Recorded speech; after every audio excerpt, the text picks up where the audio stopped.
What is the postfix form of this infix form, that is A plus B star C? So the whole idea to check whether the postfix form is correct is that we first have to find out the first operator. So let us take option 1. The first operator is plus, that is preceded by two literals B and C. So let us put B and C here, and then this becomes, we compute this one, then after that we have A and then star.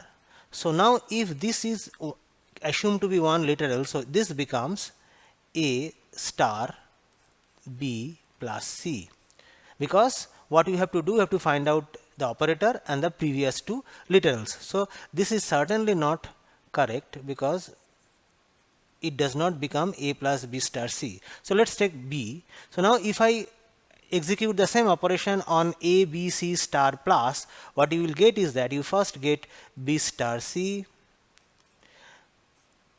and then this is A which is plus B. So now this is the correct one.